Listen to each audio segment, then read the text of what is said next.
batteries have caused many issues for recycling companies.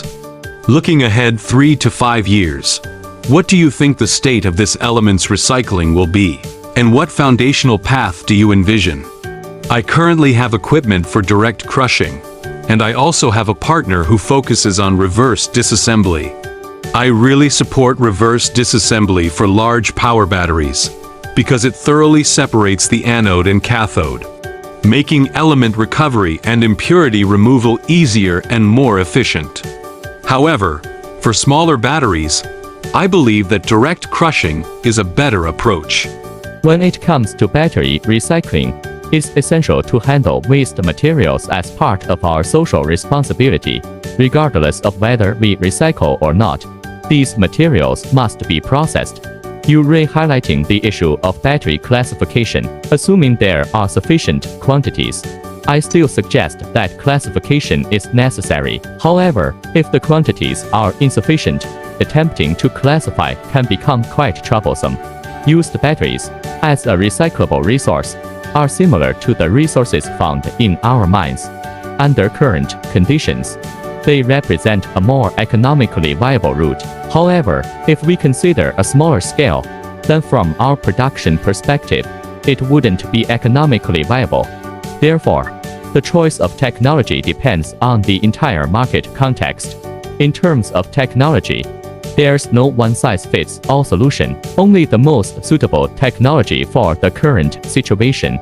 Given the existing environmental policies and societal demands, it is unrealistic to think that a single resource recovery method could address all needs. What aspects of recycling technology are you currently focusing on? Or which areas are you researching more extensively? Our team originally specialized in judicial metallurgy, and we have expanded into separation technology.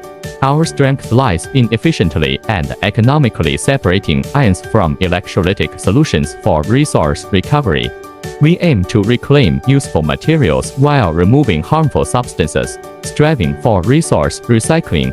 Specifically, in terms of used batteries, we focus on creating a closed-loop system that minimizes new pollution and reduces the addition of new reagents. Our years of practice have been dedicated to this direction, which we refer to as the resource recycling of extraction media. Could you share the specific research directions or topics you are currently focusing on? Our team has been in communication about this.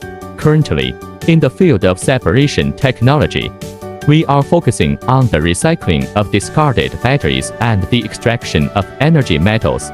We are particularly looking into extraction technologies introduced in the judicial context, which include processes, equipment, and machinery. We have explored all these areas and are making improvements. We believe that this technology is worth considering and worth trying. But we are still in the experimental stage. The results have not yet materialized, and it has been quite challenging to achieve our desired outcomes that could benefit the battery industry. Naturally, both our society and our country hope to resourcefully utilize materials like lithium and iron phosphate. Otherwise, they become mere waste. The scientists are making significant efforts, and we are on the verge of industrialization, with some companies already achieving it, particularly with the so-called full dissolution method. From your perspective, you are particularly interested in resource recycling. What fundamental issues do you focus on? I would like to hear your insights and opinions.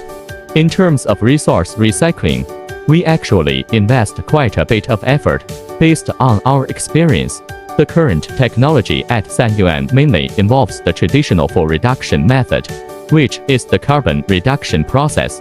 The benefits of this approach are quite apparent, but its drawbacks, especially regarding lithium, are worth noting. Since lithium is extracted last in the process, there will inevitably be some losses when extracting other metals beforehand. Therefore, without mechanical operations, the yield for lithium can indeed be relatively low. In this context, when prices are high, this method can be quite effective, as it may achieve good metrics through precise adjustments. However, from the perspective of companies currently using this method, the overall effectiveness seems to lacking the extraction costs associated with later stages, based on industrial practices with priority reduction, have been relatively short-term.